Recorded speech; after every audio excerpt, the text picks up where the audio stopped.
Hey there, you. You see me pointing at you? Yes, you do, because you're watching this. And the reason you are is because you supported us during the MaxFunDrive. Yes. So, I hope you enjoy seeing our faces and reactions while we do this. And this time, when I actually do physical act outs, you can actually see them. You also don't care about feminism. Your favorite show is Entourage. To be honest, when I found out that patriarchy wasn't about horses, I lost interest anyway. I wonder if I know what you mean. I wonder if you wonder. Hello, everyone, and welcome to Maximum Film. It's episode 398, and guess what? Lebowski, he's feeling great. It's yours, everybody, weighing in the booth with me. Literally are my friends. So let me introduce you to them right next to me in touching distance. Shoulders I can grab. The Christmas Zaddy himself, esteemed critic, even more esteemed writer, even more esteemed friend. Alonso Drea, what's good? Well, you know, Iffy, I do make desserts, but sometimes I just want to like reach into the refrigerated section of the grocery store and like get something that is there and ready. And my go-to for that used to be Cozy Shack, and Cozy Shack got shitty. Like, I don't know what happened. Cozy Shack, their chocolate pudding, their rice pudding, not what it used to be. But I have now discovered a company that's based in California, and I think it's available all over the place, called Petit Pot, or I don't know if P-O-T. Is it Pot? I don't know if French had a P-O-T as a word, but Petit Pot, then. They do a rice pudding and a chocolate pudding and various, and they'll do like the little ones in glass, which are very groovy, but they'll also do kind of a tub, which is not a big tub, but like, two people can split it. Anyway, it's some right-on pudding, and I'm always looking for right-on pudding, and so that's my new go-to. I tell you, I'm going to be haunted by the phrase "right-on pudding." Yeah, look. Like, Look, you say that in I've had jive-ass pudding. Yeah. I want right-on pudding. Well, look, you say that in certain spots in London, you're getting to some cool clubs. You know? I love a Cozy Shack. I'm sad to hear it's in Cozy Shambles. Sadly. Sadly. But I've never heard of it, but I want you to know I'm picturing it Cozy with the K. You'll see it is? Boom, yeah. ding, Shut ding, up. ding. Yes. Yes. Yeah. Oh, man. You are the queen of marketing as well. Yes. So Queen of Marketing and Queen of the Midwest, Super Festival Program producer, Drea Clark. What's good? Well, first off, it's a real honor to be here in person, within arm-squeezing distance, as you've said. Oh, jeez. At MaxFun HQ. You don't joke around with an iffy squeeze. No. But also, my dear friend that I have mentioned before on this here podcast, Davey Mayer, whom I call Damien. He's one of my buddies from college that I rent a cabin with every summer. That man went and won himself an alderperson position in Madison, Wisconsin. Wow. So proud. He might have run unopposed. But you know what? The election results stand.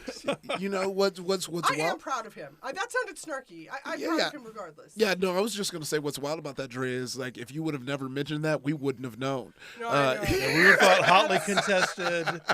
One of the recounts. No, the listeners wouldn't have known. We wouldn't have known. Now, will he be too fancy to get on a pontoon this summer, or is he still of the people?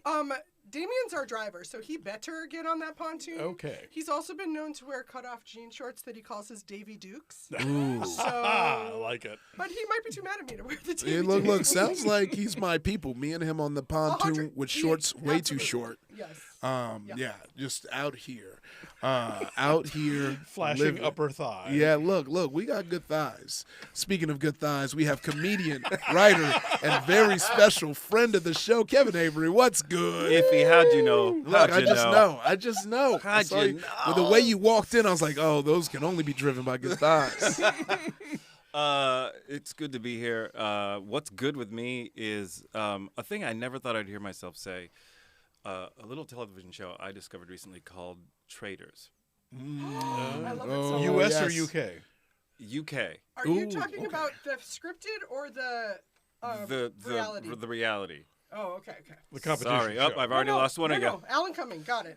I started watching because of Alan Cumming, but then I was told, no, watch the UK version. Oh, Claudia. With Winkleman. Claudia. Yeah. Holy shit. I'm all in. I can't stop watching. I actually watched season 2 first, and now I'm going back and watching season 1. Yeah.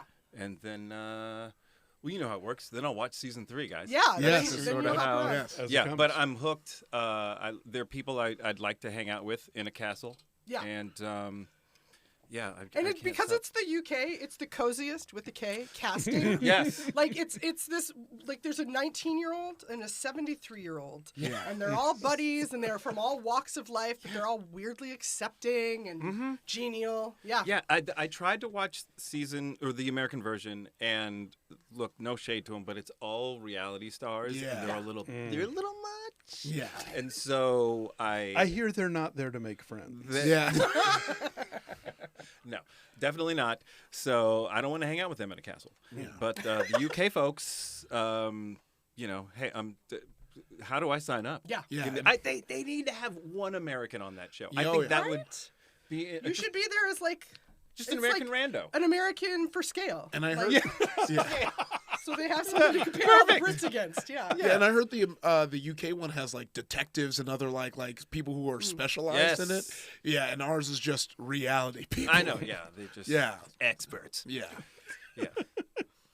Iffy, what's good? Oh, what's God, good thank with you. me kind of blends everyone's what's good. As I got a latex jumpsuit, and it was really great. Beg your pardon? Yeah, I got a latex jumpsuit. It's short, much like Davy's short shorts, and good like, thighs. Yeah, and when I wear it to a dungeon, there will be an Alan coming, and then after, you need aftercare after BDSM, so we'll get some cozy moments. So it brings it all You really together. stuck the landing on that. Yeah, yeah. Is this like the kind of thing you're going to need talcum powder to put on and remove? Oh, I just so the whole story with it, if you didn't see my stories, is I was like, oh, let me try it on, and we just got a new couch when we saw the furnitures, and no. I put on like the latex suit. It took 15 minutes, like 15 minutes to get it over this body, and it's tight, and then the guy's like, I'm almost there, and I was like, well, I don't have enough time to switch out of it, so I'm just gonna put a hoodie over it, and I'm just gonna have some shiny ass short shorts, and he like So you were dressed like a Kardashian. I was dressed like a wrestler. Like I was dressed. I will show you a photo. I was dressed like a wrestler, and he didn't mention it, but in retrospect, he kept like mentioning things. He was like, "Oh, this couch is very cozy. It seems like you can like get a bunch of people in here." I was like, "Whoa, was he trying to fuck me? Because that's tight." Wait. Well, look what you were wearing. I mean, yeah, Yeah, valid yeah. point. Yeah. He's like, no, I'm picking up what you're putting down. You got this furniture guy. You brought your hot pants. You're trying to bang. Yeah. Mrs. Robinson. Yeah. Oh yeah. This is amazing. Yeah. Hold on. Let's see. Wait, the guy was at your home. He brought the jumpsuit to you? Yeah, no. I had the jumpsuit and I decided to try it on. But like, yeah, this is what the jumpsuit looked like Jesus. without the Impressive. hoodie. Yeah. Impressive. I'm never gonna ever forget that. Yeah. And you wanted to put a hoodie on over It looked that? great. Sir. Lest my it looked wonderful. You Oh looked yeah, really it's good in from your Mr. jumpsuit. S. Leather in San Francisco Yes. because of course. I'm gonna get Or one. as the gays call it, Mrs. Leather. Yeah. That's so funny. Jesus Christ. Yeah. Oh my God, Alonso's gonna be so proud of himself later No, thinking of that. that's should be. That's a real thing. Yeah. I mean, what do we always call it? You should write that joke down and have your parents put it on their fridge. Yeah. That was solid. Yeah, so we'll do our next kind of episode together live from Folsom. Okay. That's a great idea. Sure. Yeah, honestly, that'd be tight. Literally. Yes. That's what I'm here for, guys. That's All right. You did it. You did well, it. we are live and in person, and we're finally going to talk about the Big Lebowski. Then we'll share which movies we just can't shut up about. But first, before ITIDIC proper, we have some pretty major news here on Maximum Film. I, your lovely host, am going to be leaving the pod. I know, boo. I hate this. Just all this year has ramped up in many good ways, and I have to step away and ruin someone else's schedule. I believe the phrase "I don't have time for this Cowtown podcast." Not at all. Not at all. Actually, what he said was, "I'm not here to make friends." Yeah, I know. But look, Alonso already told me his secret. So if he doesn't review the movie I'm in, then we know what he thought about it. Don't be fooled. Ivy just needs more time to take off his jumpsuit. Yeah. all That's this what is. happened. That's what There are not enough hours in the day. He still has it on. He can't get it off. So He wears it like Spanx now. Yeah. episode 400 is going to be my last episode as host, but of course I'll be back as a guest. But we're not going to be leaving Drea and Alonso alone in the booth. Our new host is right here with us. What? Yes. Oh yeah. Hold on, I was not informed about this. Oh yeah. Oh yeah. This is nice. Kevin was brought here under false pretenses. I had no Yeah. idea. This is your podcast. Yeah. Yes, this is great. Couldn't be in better hands. Y'all were already so happy in January. Well, guess what? You get more Kevin Avery, and I'm feeling savory. Thank you. It's going to be like January all year round. Yes. Especially that like first part of January before everything that happened after that. You know? Right. The Halcyon moments. Yeah. January light. Yes, indeed. But yeah, no, I'm super excited.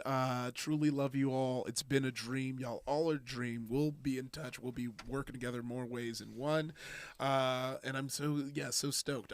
It's also, I forgot there's something I want to tell you off, but it was just Nice. Yeah. Well, you guys, we got to wrap this up because if you and I have to get to a meeting. Yes. We're proud of you for Yes. everything you're doing. We hate that your I life is love you going to so death. well that you can't do this anymore, but Yes. we totally understand. Oh yeah. And Well, we're super psyched about this guy here. Yes. Kevin Avery, Me too. superstar. I just want to say that on the last episode I did in January, I jokingly said, "Tell Iffy I ain't leaving."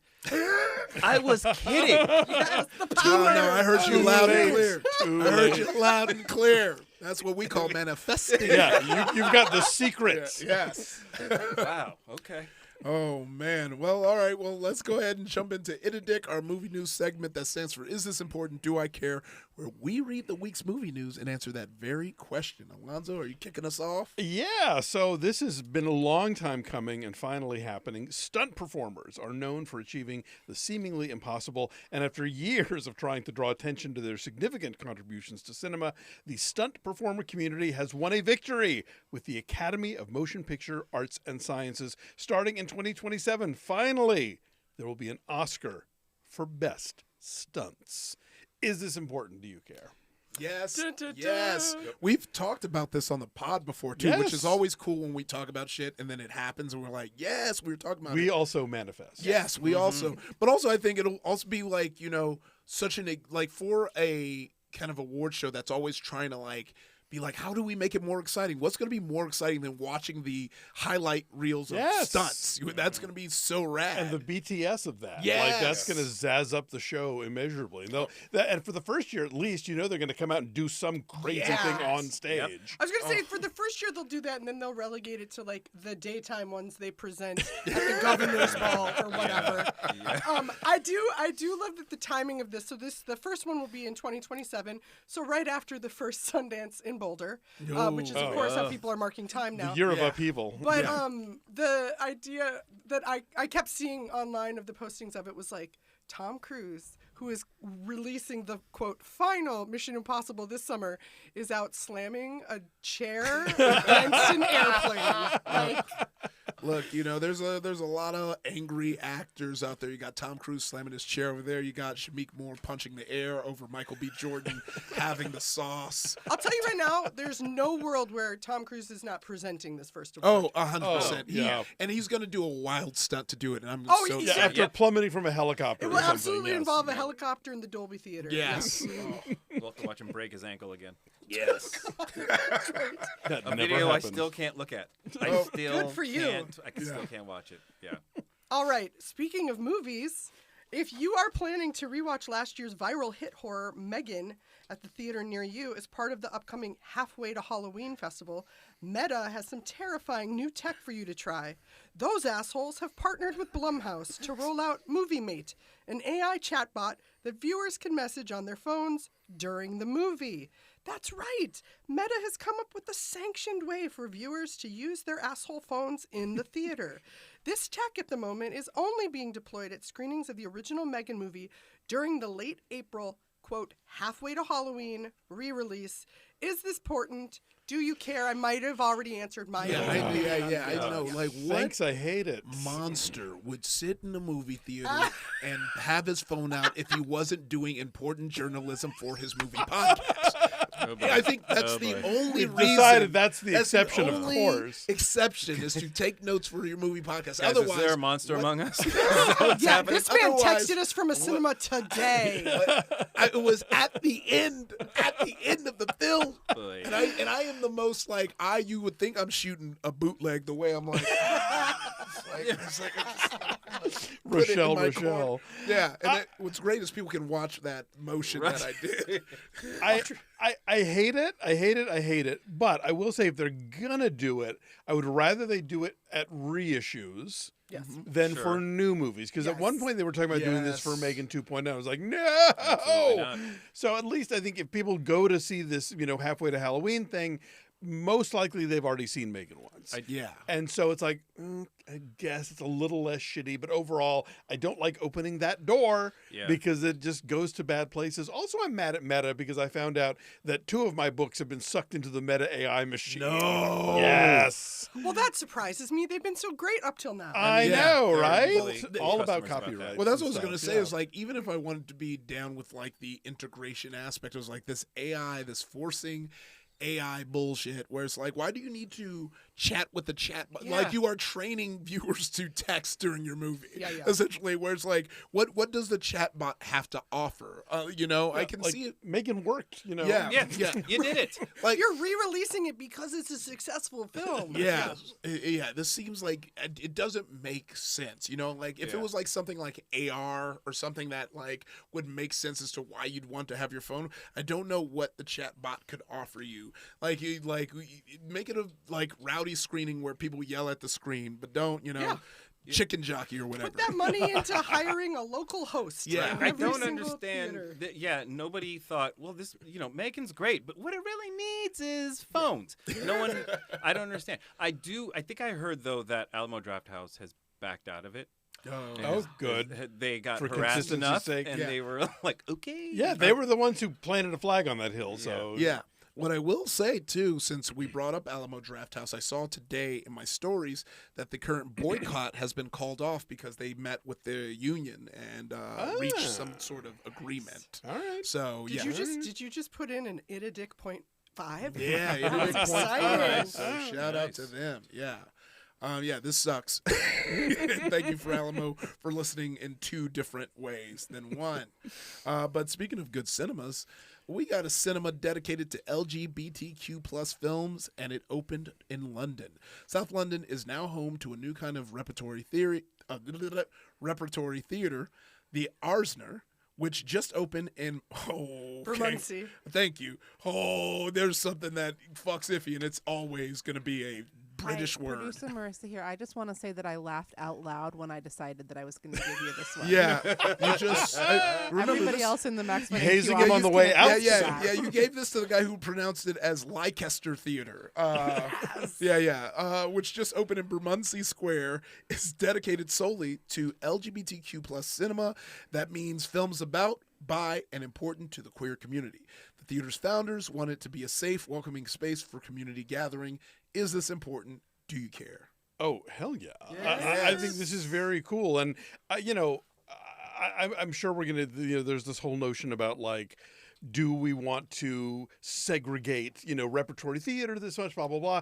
But the thing about queer cinema is that everything intersects with it. There is, African diaspora queer cinema. Yeah. There is, a women-directed queer cinema. There is, any part of the planet, any caste of society, ethnicity, religion, whatever. There's queer cinema about that thing. Yeah. And so I feel like this is a way to focus on something and give people a dedicated place to go and maybe introduce audiences to stuff they would otherwise not have gambled on. But at the same time, there's every other audience in the world that they can reach out to. And that they're not.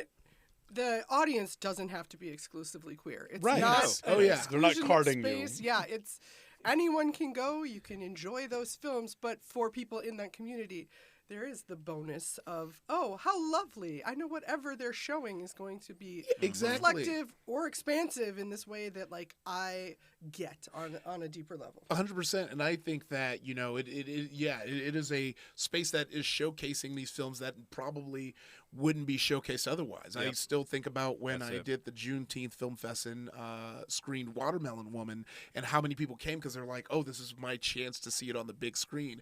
And there are so many you know, repertory theaters, not so many, but there's like a bunch in LA, and like that still is happening, and I think that you have these cool theaters that are like, I want to show my favorite things. And lots of times when it is, cishet white men at the helm, it's probably not going to lean into that much queer cinema. So I think having a space like this is dope. And I bumped into someone who was like, oh, I like Vidiots because I can just go there and I just trust whatever they're screening. Yeah. Right. And I like the idea of having that for queer cinema, where it's like, oh, I know I can go to this place and I'm going to get to support queer cinema, and I can just trust whatever they program. Right. And, I mean, anytime you have a place that's going to show films that you might not find anywhere else, that would get lost in the shuffle, that's a win for the filmmaker, for all the artists involved, and for the audiences who are like, oh, holy shit, I didn't even know this was out there. So, yeah. And I think also places like this, we found, certainly like Tarantino's insistence about 35 millimeter at the New Beverly and the Vista has probably led to the striking of a lot of 35 millimeter prints. And I know that from the time that I spent at Outfest, who does the Legacy Project with the UCLA Film and TV Archive, so much queer cinema kind of falls between the cracks over the years because it's not backed by a big studio. No one's making money out of reissues for it. But if you have this focused thing of like, hey, this place wants to show it, we need to have a new print or get the elements together or whatever it is, I think that becomes then a reason for these movies to have another life, whereas otherwise they might just be stuck in a drawer somewhere. Right. Yes. Oh, yeah, that's tight. Oh, you guys, we did it. We did. All right. We really showed those ITIDICs how to... I'm not going to. That was not going to go well. I don't want the verb there. It's not going to go well for me. That segment was ITIDIC down. We're going to take a break, but when we come back, we're going to be talking about the Big Lebowski. Oof. Welcome back to Maximum Film. I'm your host, Avery Wadiway. In the studio with me are... Drea Clark. Kevin Avery. Alonso Duralde. And today we are going to be talking about The Big Lebowski by the Coen brothers. I don't know. I guess I would say it's like one of my like big influential films because you never shut up about it? I never shut up about it. But the way it was introduced to me is like one of my first like post high school improv teams was like, hey, you need to watch this film because that'll help you understand our humor. I'm going to just let you know, in retrospect, that was not their humor. They were not doing Coen brothers. But I think as I watched it more, I started being like, well, who's making this? And I was like, oh, it's the Coen brothers. And then that's how they became the first directors, where I was like, oh, let me see some of your other stuff. And even then still missed like a lot of their joints. But so I think that's why it's so funny and important to me, and then I just go back and watch it over and over because it's just such a comfort film to me. So with all that being said, Alonso, would you mind giving us a brief synopsis of The Big Lebowski? Sure. Jeff Bridges stars as Jeff the Dude Lebowski, who is unemployed and spends most of his time bowling. He gets caught up in a very complicated scheme involving rich people and kidnapping and bad art because another Lebowski's wife is in debt, and gangsters come and pee on the dude's rug, which sets off a bizarre chain of events that involve his best friend Walter Sobchak, a Vietnam veteran played by John Goodman, as well as Lebowski's daughter from his first marriage, played by Julianne Moore. It is Raymond Chandler light in that it is very Southern California and none of it makes any sense, and ultimately none of it matters because it's more about the characters than about the plot. And it's a movie that has been memed from here to the sun and back. The Big Lebowski. Yes. I want you to know that entire description. It was physically hard for me to hold back every quote I wanted to say. I know. Every single thing that's... I'm like, that rug tied the room together. Get the fuck out of my beautiful beach town. Yeah, I was like, you think the art was bad? Don't be fatuous, Jeffrey. Painful. Oh man. Yes. So Alonso, this was your first time seeing the movie. It was. And I love something we said like quite a few episodes ago is how at this point it's just kind of been fun to not see it because everyone's like, you gotta have seen it. And I'm sad to have accidentally put you through telling people you've seen it for the first time and everyone's like, what? Because like it isn't like, I feel like for a lot, like if it's like on the like list of like the movies to hit, I don't think, outside of its cult popularity, most people would be like, that's the Coen brothers film to see, Yeah, I mean, no, it is a massively cult popular film. And again, I knew those quotes too. Yeah. Drea, even without seeing the film. So I feel like I did this all backwards. And I wasn't like, crossing my arms going, meh, Yeah, I didn't see it in 1998 for, I don't remember why really, but I remember the initial reviews were not great. Yeah. Like this movie came out and people were like, yeah, this is kind of, because it was after Fargo. Yes. And so it sort of felt like the Coens were sort of just like being silly or something. And so, yeah, I didn't go see it. And then as the cult picked up, the cult was very straight dude in not the dude way, but the other kind of dude way. Oh yeah. And it just sort of, it seemed like, We called okay, them bros. yeah, it was very, it was very broy. And I thought, okay, I don't need this. I don't need the no. And just, I never got around to it. And then as time went further and it really took off as a big cult thing, it was like, I cannot see this movie in a theater now because I will be surrounded by people who know all of it backwards and forwards, will pre-say the lines, will pre-laugh at things. And so I just sort of resigned myself to like, I guess I'm not going to see this movie. So I wound up watching it today alone on my couch, which is of course the best way to see a comedy. Yes. And so, yeah, my Lebowski cherry has been, taken. Yeah. So with that being said, what is your take? Did it kind of live up to expectations? Watch him be like, Yeah, well, because I'm like, because I imagine. don't you dare. Here we go. Here we go.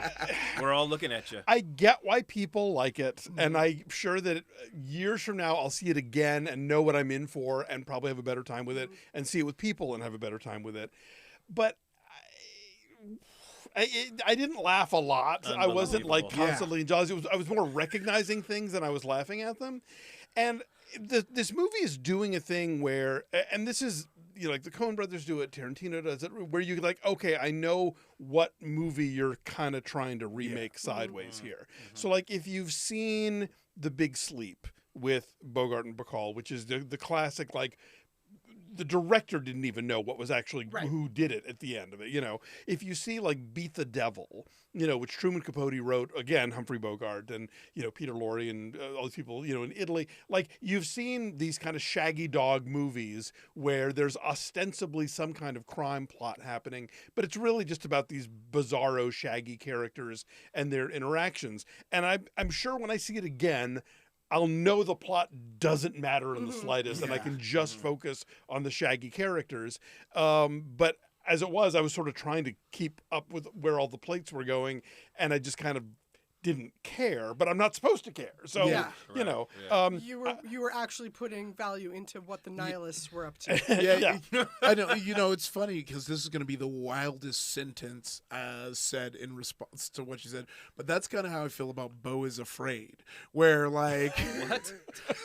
Beau is it is. Everyone thinks of those two films together. Yeah. Everyone thinks because I'm a big Ari Aster apologist, and I really liked Beau is Afraid. But I was like, the thing about this movie is everyone has grown to expect like the twist in an Ari Aster film, and there isn't one, and you're just supposed to take it as it is. But I don't think I can give that much time to a rewatching. Whereas like the Big Lebowski, I was like, you can because I feel that way. Where like the first one the first time I ever watched, I was like, okay, and then people would make the jokes about it. You're like, okay. And then you watch it again, and then you're kind of paying attention to the people in the moments and like the things they give importance to. Like one of my favorite scenes is like when Big Lebowski is waiting and he's on the phone and he's waiting in the living room and I forget the Philip Seymour yeah. Hoffman? No, No, Sorry. it's the like porn director. He's like on Jackie the front, Treehorn. Jackie Treehorn, and he walks out and he runs up and he like scratches. Oh, it. yes. Girl. That's when you said the thing of people laughing ahead of time. When when Jackie starts taking the note, I lose it. I'm like, you're gonna die when you see what he's doing. because it's just so much importance, and then you just see it's just this. And dumb that's a thing. moment in a standard detective movie where he's actually going to get like an address or a phone number. And something like, oh, okay. Yeah. I'll say My biggest takeaway is the way that Julianne Moore says zesty. she's so Maud in her perfect brown lipstick. So this movie I remember seeing with my dad because we had been huge Fargo fans as Minnesotans. Yes. Once you get over taking it personally, you start to love and embrace Fargo. And the skipper hated The Big Lebowski because he wanted Fargo. He was like, "Oh yeah, those guys are good. They make good movies." And he was like, "What the hell is this? What is this bowling Bugsby Berkeley shit?" Like he was so not into it. And then I think I was sort of split the difference, and then started watching it again for whatever reasons. And I'll tell you, one of the things in this most recent rewatch, and God bless my friend Carolina Saavedra, who almost throttled me because it was so hard for me to not be repeating lines the whole time. She was like, "Bitch, I said I would watch this, and you said you would not say a word." And I was like doing the like equivalent of strip club sitting on your hand. But when I was rewatching it, you know what it's similar to? Shoresy. The pattern of like how these men speak and like even the shut the fuck up, dummy. There's something about how they talk over each other, the patter of it, the level of humor, and it's something that I very much love. And I feel like when you revisit it, which isn't to say initial responses don't count, but I do think this was a movie that grew on a lot of people unexpectedly rather than, I mean, the box office shows that too, right? It kind of makes me want to go back and watch Almodovar after making The Skin I Live In, which is like his darkest and most intense film, made I'm So Excited, which is this silly movie about stewardesses. We premiered that at LA Film Fest. Yes. And we were like, sure, this is the one we got. Good for us. Well, I have a confession. Yes. So yeah, I was told we're doing this movie because you haven't seen it before, Alonso. Well, and because it's like Giffy's favorite. Yes. Yeah. I too had never seen The Big Lebowski. Two newbies. Mi hermano. Yes. This afternoon. And two variables. Yeah, See, we thought the teams were this way, but they're this way. This is where the traitors lie. So I didn't know what to expect. 20 minutes in the movie, I still didn't know what to expect. I'm like, what are we doing here? Yeah. I did have a thing where I was sort of arms folded and sort of like, this motherfucker, why am I watching this? Yeah, this is what the bros were excited about? Yes. This fucking guy. I was like, okay. And then at some point, 25 minutes in, I'm like, well, wait a minute. Why would he do that? Like, I was suddenly, weirdly, the plot took me, and then that brought me back to how excited I was about the character. Yeah. And how excited I was about... For whatever reason, I feel like it just left my mind before I even started watching this movie that it was a Coen Brothers movie. And then seeing all the things like, oh, this is really brilliant. And this is, I mean, like, what we talked about him, the little, the note and finding it's just a dick and balls or whatever. When that happened, I was like, that makes no sense. There was no reason for it. It's perfect. Yeah. There's so many beautiful... And then it's Ben Gazzara doing it too. No, that kills me. The whole casting throughout is insane. But like, there's so many absurd choices in this, like, and they're just there for this quick visual get. One of our favorites, and it's the iffy quote that was in our theme for so long, is he gets taken home in a limo, in like a stretch limo. Nobody uses limos. Like, they didn't even use those in the 90s. Yeah. He's in the back of a stretch limo drinking, of course, a White Russian in a glass tumbler. He gets out of it, and someone starts like shuffling him along the street, and he's like, "Mom, man, the beverage man," and they put him in the back of another stretch limo. And it's so stupid. It's like watching Airplane kind of stupid. Yeah. Like, I mean, like when you realize that there's no reason for the Jesus to be in this movie. Yes. Zero. Yes. Nothing. Quit tonic and roll. Yeah, no reason. That's exactly what the second time I was like, well, wait, so this guy's he's just passing through? They do an entire John Turturro setup of how he's a pedophile. Yes. Does that factor into this plot? It does not. Not at all. At all. We only see him around grown men. Yeah. And yet, one of the best characters. Tell me that's not in the memes you've seen. Of course. Didn't give that guy his own movie? Yeah. He made his own, I knew that was a big deal, but I just thought, well, clearly he plays some kind of role here that, it's just like we would have put Barton Fink in a purple jumpsuit. Yeah. The end. Honestly, I was like, well, how'd the bowling tournament turn out? Yeah. Yeah, there's just so many things thrown at the wall. It's so true. Yeah. Well, you don't know about that. You know he doesn't roll on Shabbos though. No, Shabbos.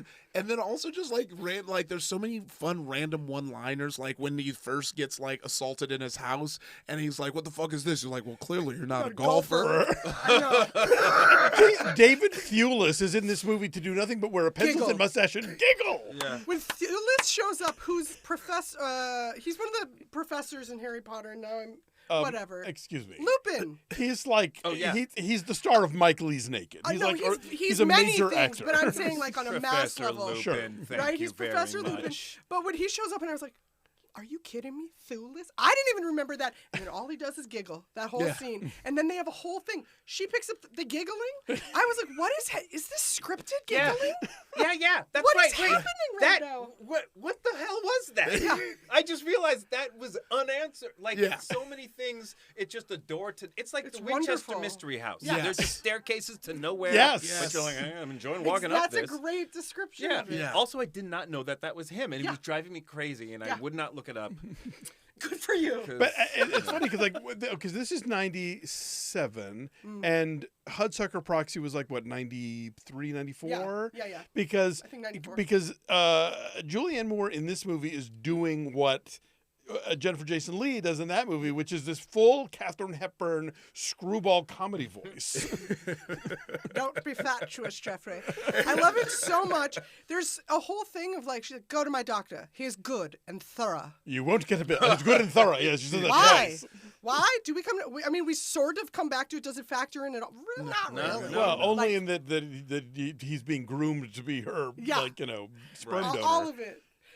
Which also doesn't come to anything. Yeah. Yes. I am really glad, Alonso, that you brought up the sort of film noirs that it's referencing, because that is one of the things. It is like 15 different MacGuffins, right? Yeah. You're like, okay, well, first we got to find this kidnapped young bride, The Bunny money. Lebowski, and then we're going to do with it. Oh, now we got to find the money. And like, he's hired by 5 different people. It is such mayhem of a script. Yeah. And yet, even though it's just no, I never felt lost. I was like, that man can only handle one task at a time anyway. Like the dude abides. He's not. You don't have a checklist. He's got new information. Yes. I got new information, dude. The surprise for me too was when I'm halfway through this, maybe 2/3 to the movie, and I'm like, oh, this is a detective movie about a guy who's like would be the worst detective of all time. Yes. But he's not even a detective. He's just a guy. And it's like even in there's a specific brand of like that Raymond Chandler, James Ellroy sort of LA noir that this movie is. It's bowling alleys. Yeah. It's not any of the stuff you're like. Yes, there's some mansions with a pool, but like there's no hot Santa Ana wind. There's no. When they like go on a trip, they go to the valley to shake down a 16-year-old. Yes. Whose dad is, of course, in an iron lung. And the dad is the writer of a fictional TV show. Again, we don't need to know any of this, but we actually, find out. there was a Brandon Western was a real called show? Brandon. It was only on for like a season. Oh my god! And then in a later scene, we hear the dude singing the theme from Brandon, like for no real reason. It's all little delicious bits. You see So what Iffy, happens? this is your. Yes. You love this movie, and you've been bringing it up for years. what's your history? It's so funny. After the first after improv-inspired screening. Yeah, at first the improv, I just like kept. So what's so funny is the reason I watched it twice was because after watching it, I was like, I kind of had Alonso's kind of take, and I was like, what the fuck do they mean? What do they mean this is our humor? And then I like kind of like watched it again, and I was like, oh, it's the characters. It's character work. Once again, not something this improv team was good at. But it was all the character work. And, you know, I just had a general today, and we were talking about, like, characters in films, and little did I know, I was like, oh, this kind of did kind of leave its impression on me, because a lot of, like, the stuff that I write when it's comedy, I make sure it's, like, very interesting characters in it, because I feel like whatever you throw at them, it doesn't matter, because it's how they deal with it. And that's kind of the description of this movie. It's like, yeah, it doesn't have to be about anything, because what the fuck is up with Walter Sobchak? Right. The fuck is up with the dude? This loser-ass man who just wants to bowl. Like, what is your job? What do you do? Who is your weird landlord who made you go to his dance recital? Yeah. His cycle? With Yeah. I mean, look, I watched... I'm sorry. I just realized that's what that was. Yeah. Because at some point in the movie, I was like, did I walk away and miss something? No, that's in there too. Yeah. I forgot about that guy. No, Yeah. I started watching Grand Crew just, to support, but I fell in love with the characters. Yeah. And that show is so, like, the stakes are so small. Yeah. But it's just about, like, these people having to interact with each other and, like, come to terms with the stuff they don't want to talk about or the stuff they don't want to think about each other. And so, yeah, I see where that kind of comedy, it's like, yeah, there's a plot, but I mean, it's really just about, like, is this person and this person in the same room, and what are they going to talk about? Yes. And how are they going to deal with their stuff? And those characters are built well enough that then the bits pay off. Yeah. Like, Yeah. there's an entire, like, the thing that we're talking about of, like, the dick and balls that you think is going to be a clue, and it's not, it's a dumb. There's a moment with an urn, like an improvised urn. It's one of the best comedic comedy bits ever. Yeah. But the other reason it lands is because you know these two, you know their relationship to each other. Yep. Like, And to the deceased. and to the deceased. Everything in that moment works because those characters are built out so well. Well, yeah, at some point I realized this is just a movie about a man who wants to get his rug back. Yeah. Oh, 100%. Yeah. Because it It's the tied simple- the room together, Kevin. Yeah. Yeah. He doesn't want to be involved in any of this other stuff, No. and they won't stop bothering It's him. just all about his damn rug. I was like, And this is really, he was almost kind of gonna let it go until his friend Walter was Oh, like, 100%. no, Yes. Yeah. no. He's like, it's a principle. No, yeah. I know we probably don't have a ton more time, Yeah. but just in the touching in on some of the other actors that are in this. Yes. Philip Seymour Hoffman Oh my Yes. plays Thank the you Big for Lebowski's mentioning him. assistant Yes. Brandt. Toady. And he's so good. In your life, you could never imagine this particular, like, pained smile, this subservient, pained smile. And yet the second you see him, you're like, oh, I know who that bitch is. Yeah. And there is this like, second scene or one of the other scenes, they come back, and it's mostly a conversation between the dude and Lebowski. And they just hold on to it because they're like, oh, don't worry, in our back pocket, we got a cutaway to Brandt in the corner just grimacing through this. And it's the funniest. All it is his face reacting to Him them. in the stretch limo is Yes. again, it's all, he's not saying a word, and he's hysterical. He's so Yes. good. Oh man. Like there's so many strong, like all Peter of the Stormare and nihilists- Flea yeah. and Amy Mann. Amy Mann shows up That was minus a wild. toe. That Yeah. was wild. yes. Like, what? The German nihilists. That's so funny that who I didn't were a techno band. even, They hit the Mod has their album. I didn't even realize that was Amy Mann. I was just hanging out in the airport with her after Joko Cruise, and not once did I mention you're in one of my favorite Well, movies. she can thank us for that. Someday. Yeah. Next time. I'm sure she hears that enough. Yeah. She sees you coming. Yeah. She's like, oh my God. Are we at a vote stage? Yeah, Is this I a guess good time vote, to vote. Yes, the way we vote for things on this pod, everyone in this booth knows. But if you're listening for the first time, is Screen It being the highest. Obviously, we can't screen it, but that is the highest level. Stream It being the next level, and Skip It being self-explanatory. Okay, obviously I'm a screen it. Yes. I would particularly like to screen it at one of the Lebowski fests that happens all over because I do not believe in any noise, screens, phones, children in theaters. But I do make an exception. If you're watching this movie, you should see it with people who can quote the entire movie with you. Yes. And or not be annoyed if you do so. Yes. Yeah. See, I'm gonna piggyback on that and say I'm a stream it for if you're watching it for the first time Fair. and you've Very never fair. seen it before, then you can screen it with the folks. This is a movie that you could show at a bowling alley, I think. And it Oh, would, And they Yes. used to. That Oh. the Starlight Bowl, I used to was on Santa Monica. And they also were just shooting in the dumbest parts Yeah. of LA as we Highland Park Bowl has a dude abides drink that is a frozen White Russian, and it rips. Ooh. Yes. I'm on my way. I will again. I'll say I mentioned this outside. The only concern I have in this movie is that the dude consumes way too much dairy for a man of his age. That's, You're not worried about the booze. It's That's the my half only and note. half Oh, is the no, breaking point. no, He gonna learn. Okay. Yeah. Well, that's what I was gonna say too. It was amazing that anywhere he went, he could get a White Russian. Because Yes. when he ends up in what's his face's house, and he's like, "What do you drink, Jackie dude?" Treehorn. And Yeah. he At one says point, that- he makes it with non-dairy creamer, Yes, you yes. guys. But I was just like, people just have the ingredients to make that Yeah. in it at all times. That's nuts. Who doesn't have Kahlua? and Yeah, half and exactly. half?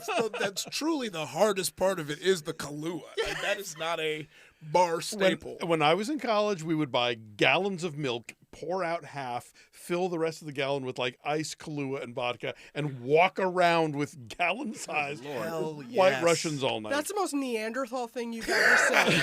I was 18, Yeah. It's not an excuse. Okay, but wait, it was so, before this movie came out. Kevin, I interrupted the flow. No, of your not at all. vote.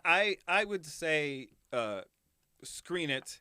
Quite literally, though, like Alonso said, it is a great lay on the couch and stream it kind of movie. But I give it the highest praise. Screen it because it is. It's a movie that I started out just like, and the next thing I know, I was like, I'm with you, movie. Take me, whatever. Okay, we're fine. Getting out of one limo into another limo. Come on. Yes, Come on, America. Too good. I don't have to say mine, but so I will just give an anecdote of, because you were talking about, watching it for the first time in a at home versus a theater. The first time I saw Rocky Horror Picture Show was at a theater screening with my mom. She took me to see it, and I remember I loved it. I thought the singing along and dancing to do the time was great. And I remember on the drive home, I was like, "Yeah, what'd you think, Mom?" She was like, I didn't know they'd be yelling at the screen the whole time. I wanted to watch the movie. Yes, mother. You didn't warn her. I didn't know it was my first time. So You were like, yeah, we got pegged by forks. For Yeah. some reason. Yeah. they were throwing tortillas at the beginning. You had to have known this wasn't going to be a regular screening. Yeah. I've still got rice in my hair. All right. Well, on that note, we'll be right back after we hear from another show from Maximum Fun.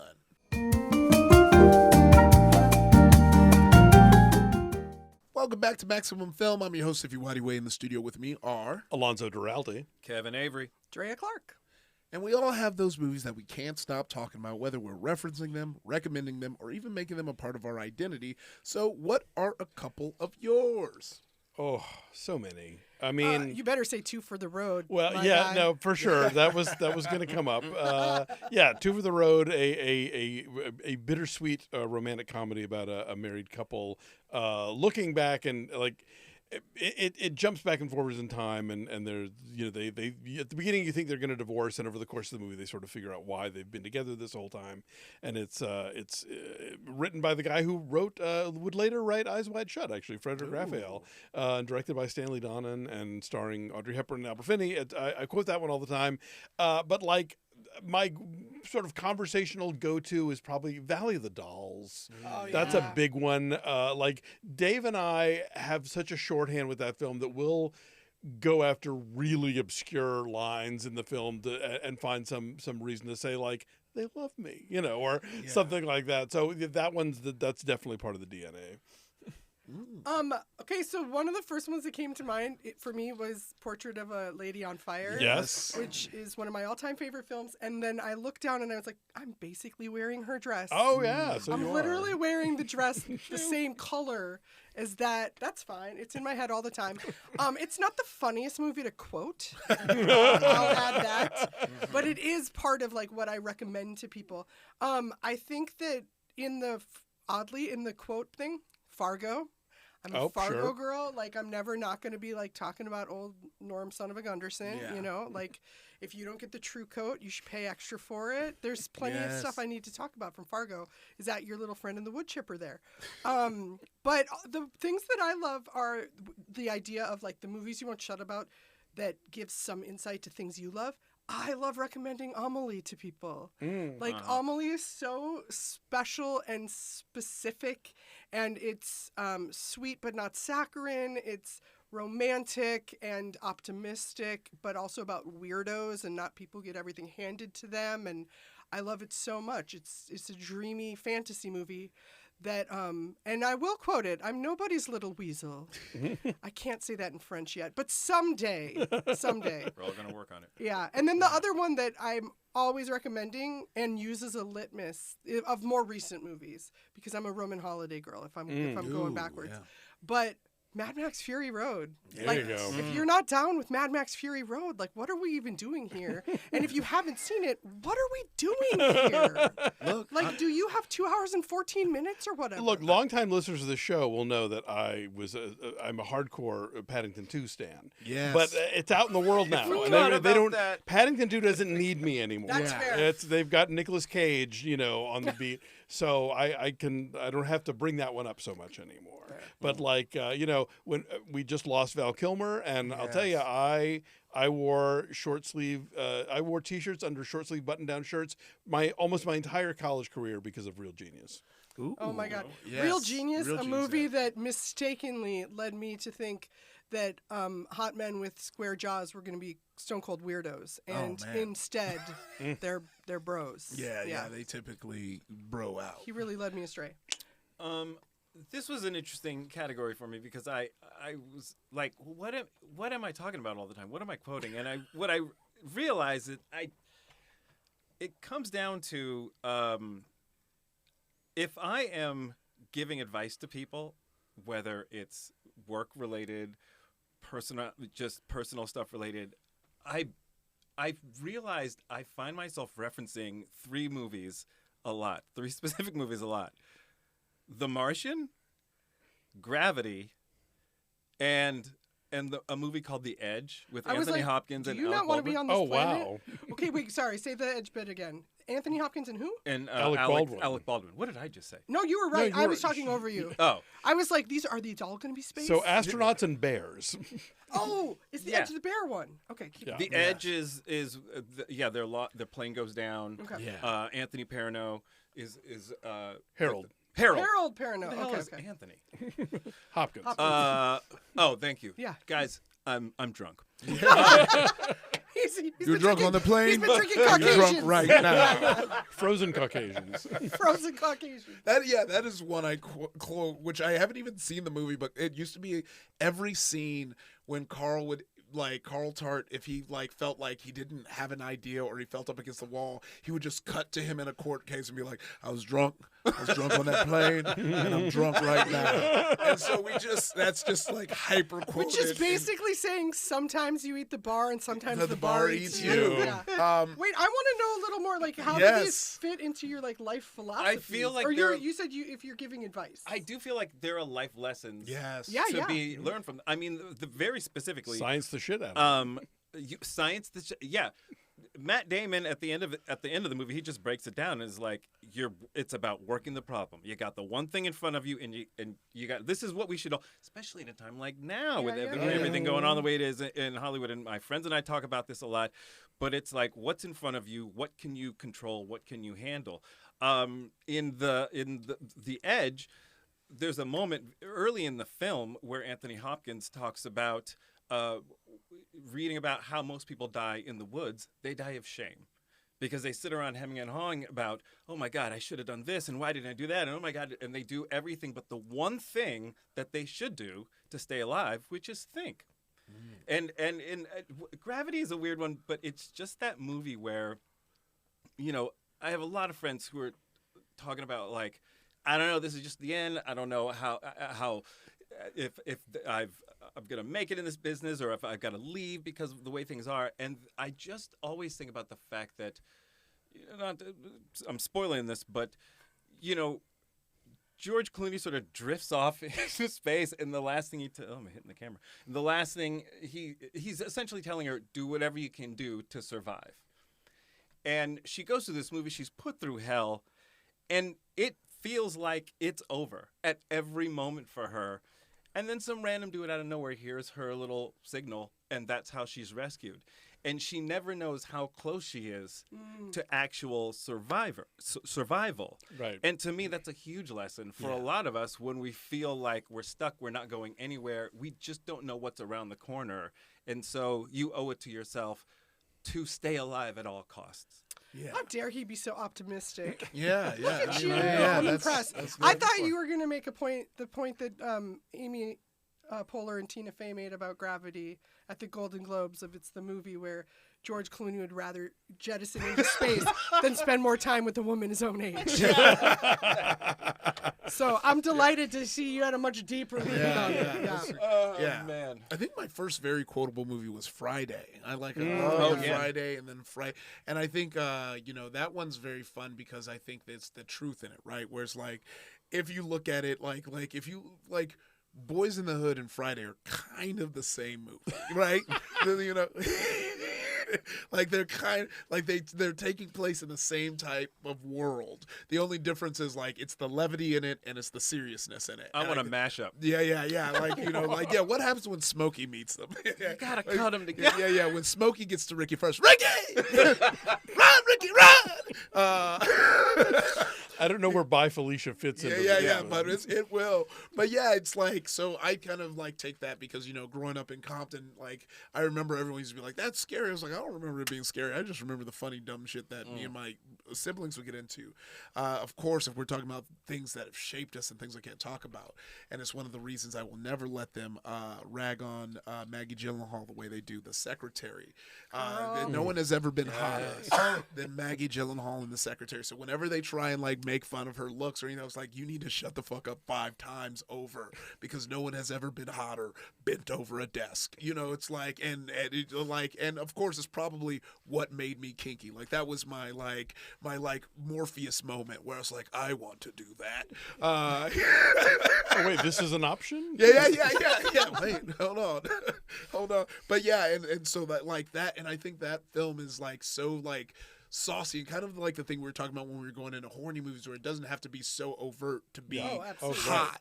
And I think about that a lot. And yeah, I think as far as like thinker movies for me or like these big, I love Interstellar. I love like the kind of time, interpolation in it and like the story it tells and its direct connection in my life, which is going to shoot spinners with Mary Pat and Timothy coming in the car with me and go, yeah, I met some director.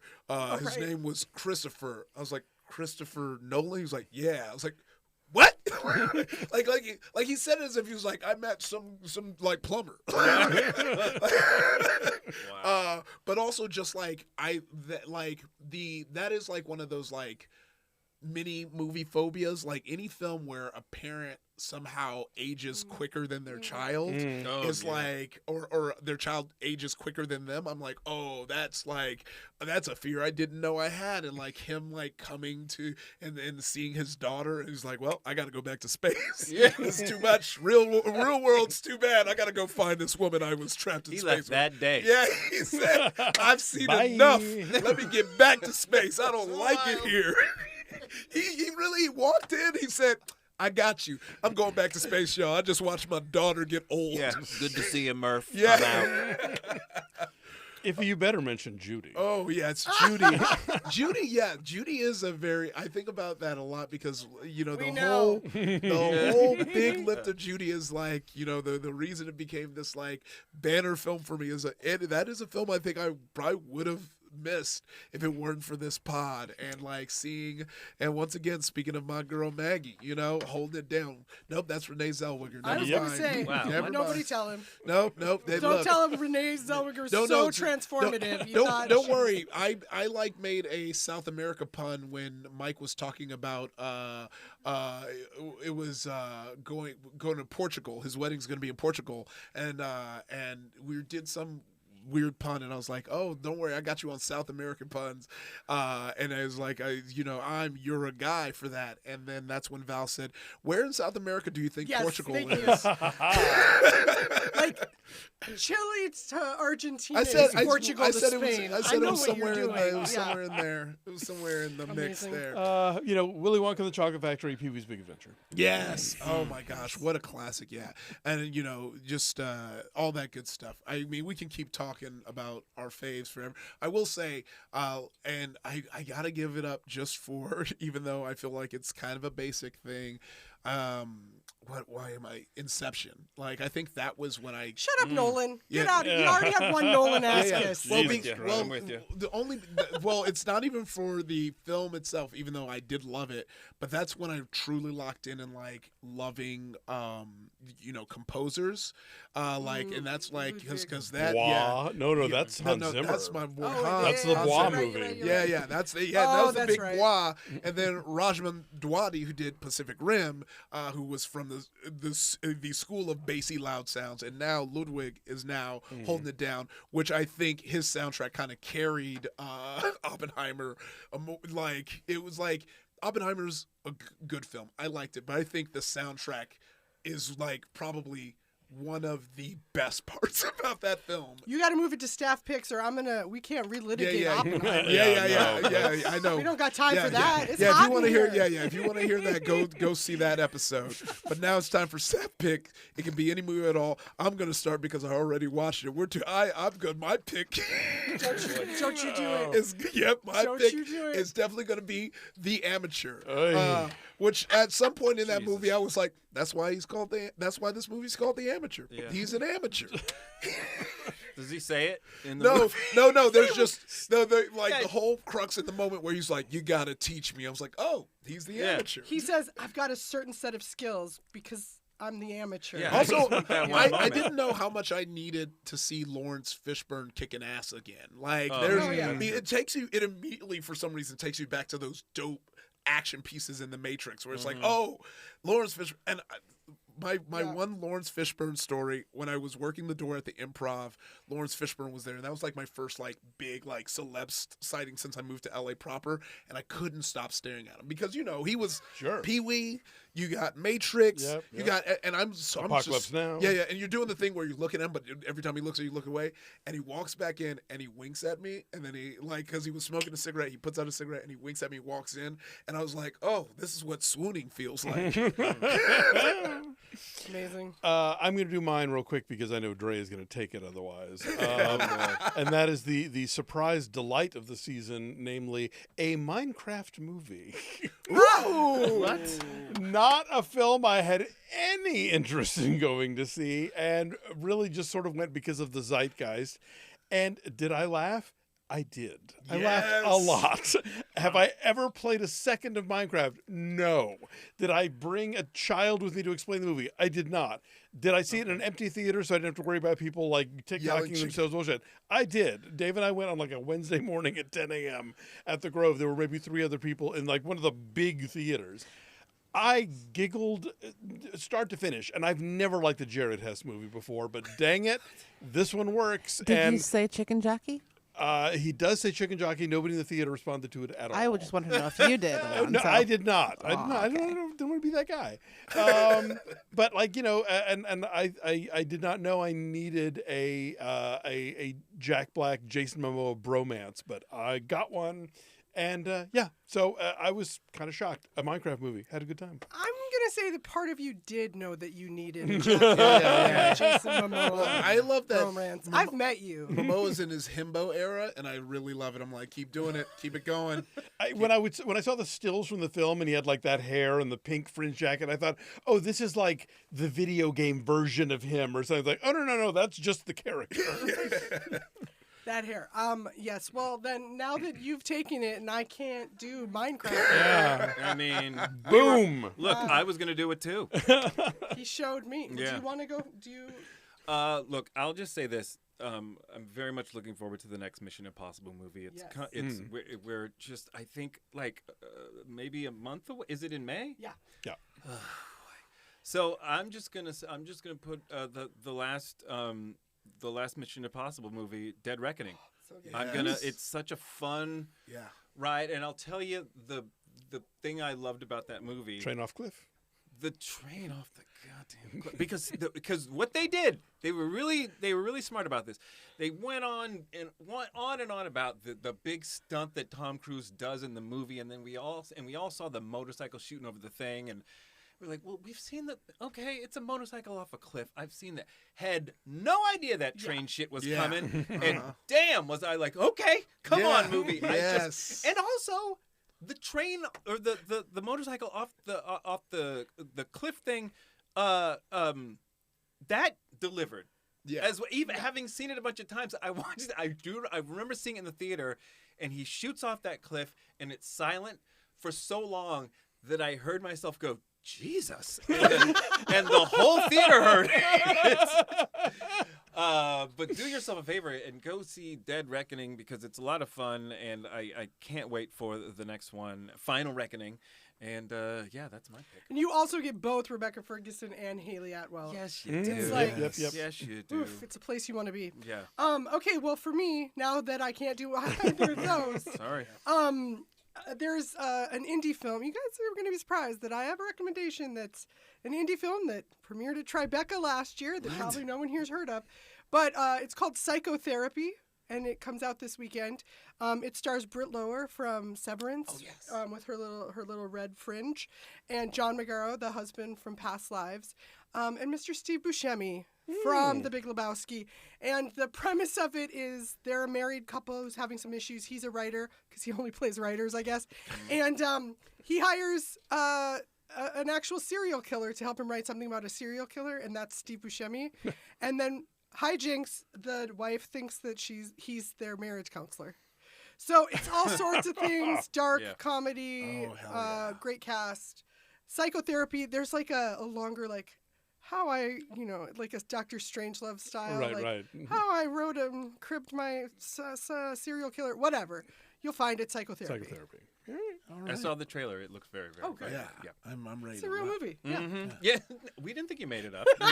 Is that what you've been doing this whole time? Just making up films? It's the first time I've ever done a movie you can actually see. If you say, well, it's an indie film, and I know a lot of you haven't seen it, you could just say any old shit, and we'll be like, she says it premiered at Sundance, and I'm falling They asleep. stopped listening. They're not even Tune here. right out. All right. Well, thanks to Kevin Avery. Pretty soon everybody's going to be able to guys. get more of you right here. But until then, got any plugs? Oh, God. The one thing I wasn't prepared for. Hey, keep watching The Great North. It's on Sundays on Fox. So and, good. there you go. So good. Hell yeah. Alanis Morissette plays a voice in Alanis heaven. Morissette? Yeah. Yeah.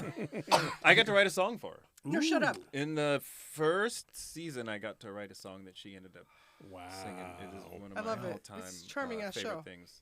Yeah. Yeah, man, I would put that on a shirt. Yeah. I mean, I'll get you started. wrote a song that, she sang. That's kind of ironic. Oh, girl. Drea and Alonso, Stop it. thank you for another wonderful show.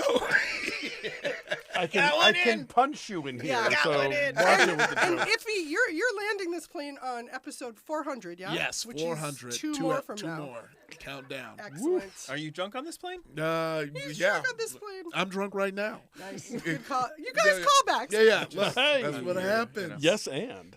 If you have a comment or suggestion about this week's show, send us an email at maximumfilm@maximumfun.org or find us on any of our social media channels that are all linked in the show notes. Next week, we're going to be talking about The Wedding Banquet. Our producer is the wonderful Marissa Flaxbart. Our senior producer is also wonderful, and I'm not just saying that because she's outside the booth. It's Laura Swisher. This is a production of Maximum Fun. Bye-bye.